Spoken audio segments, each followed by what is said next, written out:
Pardon the interruption, but I'm Pablo Torre, and with Wilbon off, I am honored to be back for a second straight show. Tony Kornheiser, you were here yesterday? It was you? See, this is where he was here? Your insults makes me worried about you, Tony. I'm a little concerned. I show up a lot. Not a lot of other people looking like me on this program who beam into your fancy new basement. My short-term memory is lost, but if you want, I can recite the lyrics to every Beatles song ever written. My really long-term can. memory good, not my Not short-term. a joke.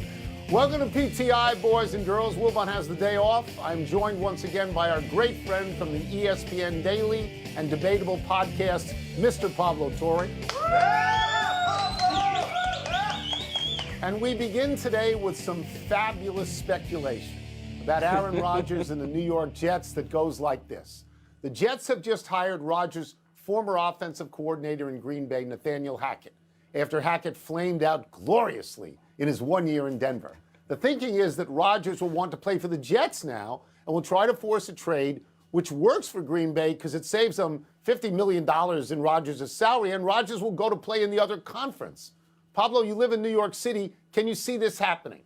I can, and I love how much you love this story because I think you appreciate, as I do as a New Yorker, it's a sports talk stimulus package.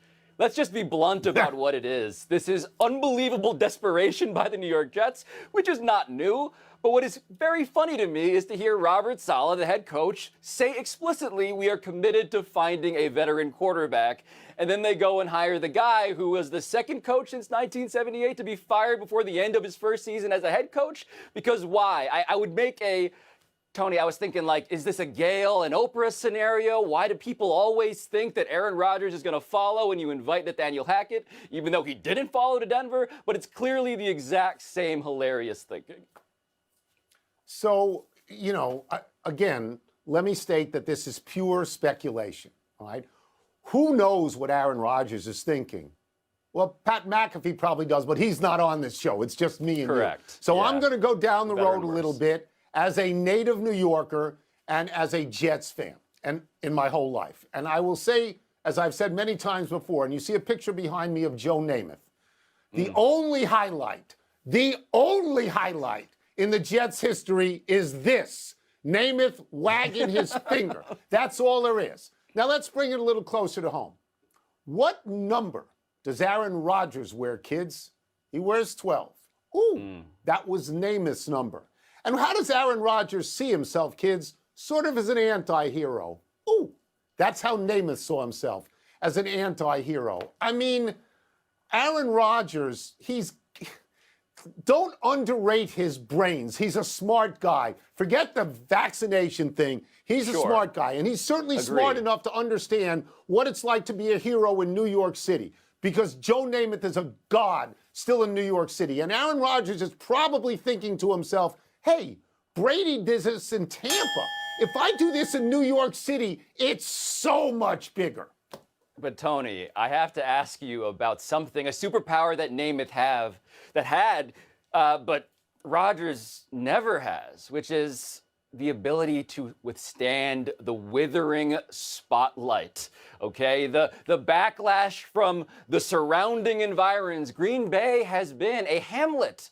They have been always nice to him. We know what Rodgers does when he feels attacked. Namath, to me, is the opposite from Rodgers in that way, isn't he?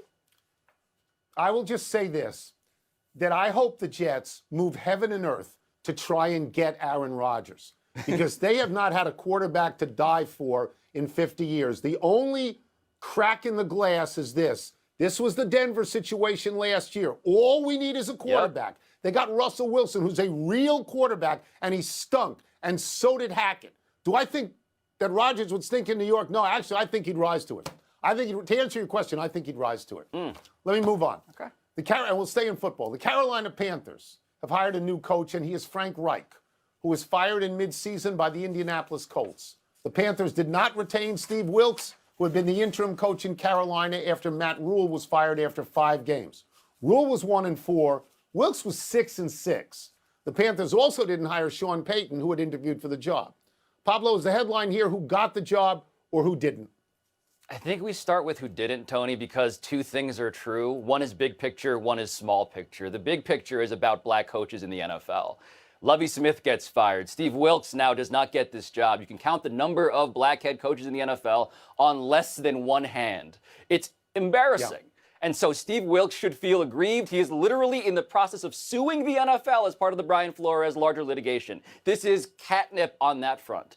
But the second part of it, the smaller picture thing, is that I also think that Frank Reich is a good coach. And that this kind of makes sense when you look at this specifically in terms of the Panthers and next season, and them being maybe one good head coach and, yes, a quarterback away. Yeah, I'm glad you said a good head coach and a quarterback away, and that's why you would bring in Frank Reich, because of quarterbacks. Frank Reich is not the headline here. It doesn't matter that he was the first starter ever for the Carolina Panthers and was there 1 year. This is not a homecoming story. David Tepper didn't own the club at that point.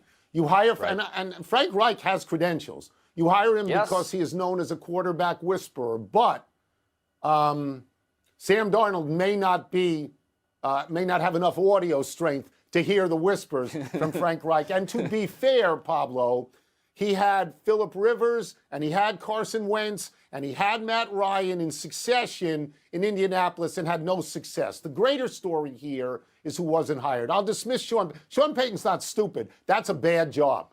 Sean Payton doesn't want that job. You could offer Sean Payton all the money in the world and he'd hold out for another job. So this is about better Wilkes. Options. Wilkes earned that job.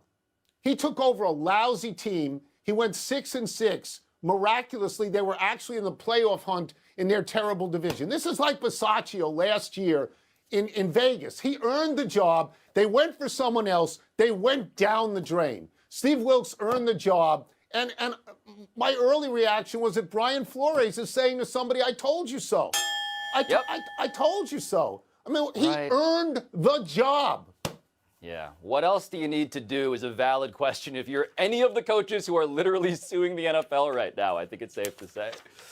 But Tony, I guess we should move to the NBA now, because Charles Barkley, our friend, had some tough words for players who embrace load management. And this is what he told SiriusXM Radio. Quote, I cannot wait for these owners to put their foot in their asses in this next CBA. They're going to be like, wait a minute, you can't make $50 million and not play half the season. End quote. So your thoughts there on Charles's words? That's a great quote. I didn't know you could say foot on TV. Okay. I'm even older than Charles Barkley, so I remember when all the great players, in fact, all the players, played every game. That's what they wanted to do. I remember when players understood the entertainment value of sports and wanted to make sure that people who spent money for tickets got their money's worth in case it was the only time they would ever see them. But I have to say this, players did not invent load management. I believe load management was invented by these dopey strength coaches who have somehow become preeminent in sports, and they invented this junk. And I say junk to honor Mike Wilbon and also because I believe in it. And I believe then that owners hired pseudoscientists to perpetuate this junk. And eventually coaches came to believe that if you rest players a lot, you're going to have better results. And that too is junk, because if that were true, the Los Angeles Clippers would have won something, and they never win anything. All right? So I believe there's a large conspiracy out there that likes load management and that owners are part of it. And I also believe, Pablo, that players now have lost sight of the entertainment value of sports. So it's not junk is the thing. I believe that there is science behind why you want your players well-rested and the most optimal they can be when it comes to the thing that really matters, which is winning a championship. So I believe that this comes from reason, but I also agree with you in this sense. The greatest tension in sports today is the tension between this hyper-competitive, scientifically driven optimization and entertainment. These things are at odds, Tony. My belief simply is that these teams are doing it because they're self-interested. So let's take the validity of their rationale out of it, because we disagree on that. But we can both agree that they're doing it because they're selfish. And that's the tension. They want to win at all costs, and what comes at cost is, of course, the fan who's like, I wanted to see my players play in games that I paid for. That's right. So I'm going to leave your point alone. I'm going to leave it alone. But there is a solution to this, and it's very simple.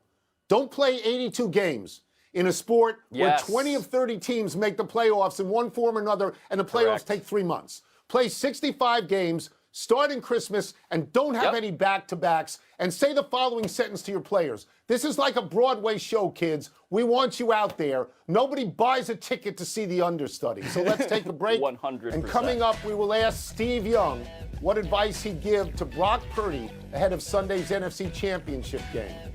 And we'll also ask him whether he'd rather have an injured shoulder like Jalen Hurts or a bad ankle like Patrick Mahomes.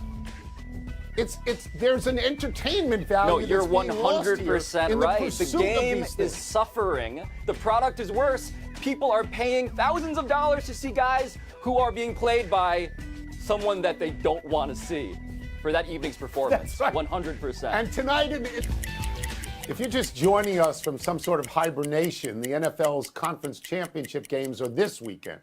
We have some questions about them for our great friend from Monday Night Countdown, a man who played in 7 more championship games than Pablo and I have combined, Hall of Famer Steve Young. True. And that's an important thing. 7 championship games, right? It's a lot. I mean, let's say rookie Brock Purdy asked you for advice. This is his first one. Let's say he asked you for advice. Steve, what would you tell him? I would tell him that it is a shock to the system how fast it either is Super Bowl or the season's over. You know, you think about a single game deciding all of this. Usually there's 7-game series in baseball and basketball. There's all these kinds of chances to kind of make up for lack of momentum or a slow start. Football, no. You have a bad series like you do. This is not a time where you feel it out like a 15-round boxing match. Just a couple rounds of feeling it out. No. Just like the first time you hit the field, every play matters, every series matters, and that's why, look at Dak last week. Couple bad throws, it's over. You're going home. And so I would tell Brock, do 2 things. Don't screw it up, right? But also make big plays and don't waste any time, and make sure you don't. You only have 9 or 10 series in a whole football game. Don't waste any of them. Get started quick. Like there's a lot to get done, and I wouldn't want to overwhelm with too much. But the number one thing, it gets over very quick. Be careful. Yeah, Steve, I want to tap into that veteran savvy to present you with a quarterback injury Sophie's Choice scenario. Would you rather have the injured shoulder like Jalen Hurts or the high ankle sprain like Patrick Mahomes? I'm not sure that question is worthy of the Sophie's Choice reference, but you don't want either. You don't want to be like, which one do I want? I can poke my eye out, or like, look, you don't want. Look, the arm is your moneymaker. That's how you play the game. That's how you win in the championship series like this. You're going to win the game with your arm. Now, look, we know legs are a big part of the game today. Big part of Jalen's game. It's a big part of Patrick's game. So you don't want to not have your legs, but you've got to have your arm. And if you don't have, and if it's 90%, 95%, either one, it's fine, doesn't matter. But if you're talking about something that's really aching or problematic, you want it to be your leg, not your arm. So let's be solutions oriented now, because let's say you take a pain shot, a painkiller before this game, right? How does that actually affect you as a quarterback? Does the shot I know nothing about this. Does the shot wear off over the course of the game? What's it actually like to have that and then go out there and do everything you just said? It depends.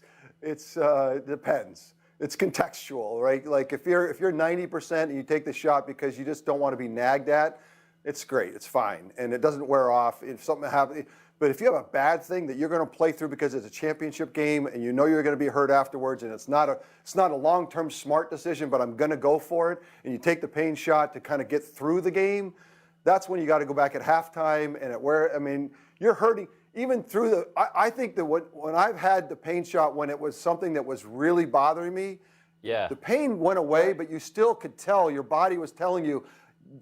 Ignore the fact that you don't feel it. You know something's wrong, and it affects your game. So pain shot or not, if you're really hurt, it's a problem. But if those 90%ers, that pain shot's great because you go play, you don't feel it, and you can actually perform pretty well. I will get you out of here on this. I sort of find this amazing that some of the Bengals have publicly referred to Arrowhead Stadium as Burrowhead Stadium. I mean, because I know that Joe Burrow has had great success there. But if you were Joe Burrow, if you were in his shoes, how would you feel about that being public with your teammates? I think that Joe Burrow, knowing Joe Burrow, kind of likes it. He's like, yeah, I like the Burrowhead. Let's go do this. And we talked about this, I think, a week or two ago. The greatest teams that I was a part of loved being, like I call it overdogs, but I mean like they're the favorite. Like we're favorite, and we're going to show you. We walk out of the locker room. When we come out, all those names, you're in trouble. So I think the problem is that Joe Burrow, Josh Allen, and Patrick Mahomes seem to be the three that are going to trade this scenario every year for the next 10 years. If the Bengals win on Sunday, then it starts to get like more. You hear more about Burrowhead Stadium. That's the thing that Kansas City cannot abide. You cannot have 7 months of Burrowhead Stadium and then have the pictures of him and have all the memes and all this stuff. Like if I'm the chief, I was like, we cannot have this happen, because this is the kind of thing that changes the trajectory of the next 10 years. Because the momentum the Bengals get and Joe Burrow gets, you do not want this Burrowhead Stadium thing to get kind of fire. I'd love to have a T-shirt that said Burrowhead Stadium. I would love that. Thank you, Steve, Same. as always. Wonderful. All right, guys. Take care. Thank you, Steve. See ya. Let's take one last break. Still to come. Steph Curry gets tossed for tossing his mouth guard. And American Tommy Paul looks to upset Novak Djokovic in Australia. And Tony will break down his chances after the break.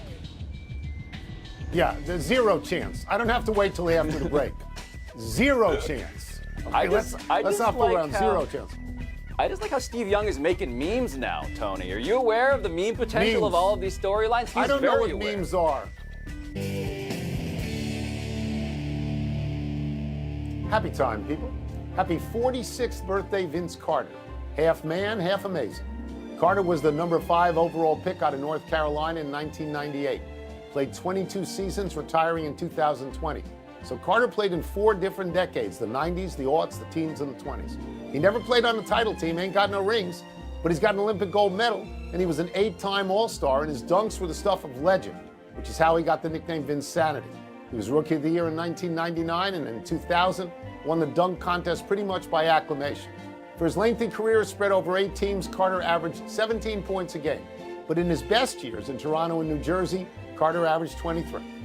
Tony, I would venture to say that year 2000 Vince Carter had as fun a year as any athlete has ever had. He won a dunk contest you just alluded to that has not been beaten in the 23 years since, despite all of the young kids who have had time to innovate. And he also, let's keep this in mind too, literally dunked over the head of Frederick Weiss with Team USA, a dunk they still refer to in France as le dunk de la mort, which I believe translates to the dunk of death, which is nice. Dunk of death. Dunk of death. Happy anniversary, Les Snead. On this day 2 years ago, the Rams general manager described Jared Goff's status with the team this way, and I quote, "He's a Ram in this moment," unquote.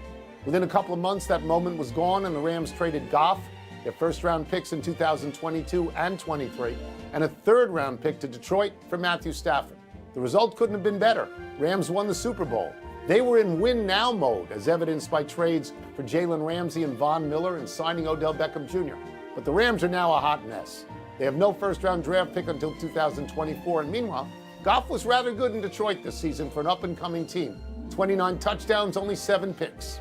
Yeah, this was Mr. Bleep Them Picks, and now I think the Rams are wondering, how do we unbleep our pick situation? Because we're dealing with the consequences of our short-term thinking. Happy trails to Steph Curry's mouthpiece, and happy trails to Steph Curry for throwing said mouthpiece into the seats last night. Curry was ejected with the Warriors up 2 on Memphis and 1:14 to go. Curry wanted Jordan Poole to give him the ball instead of shooting, and Curry, who had 43 points by then, threw the mouthpiece in anger.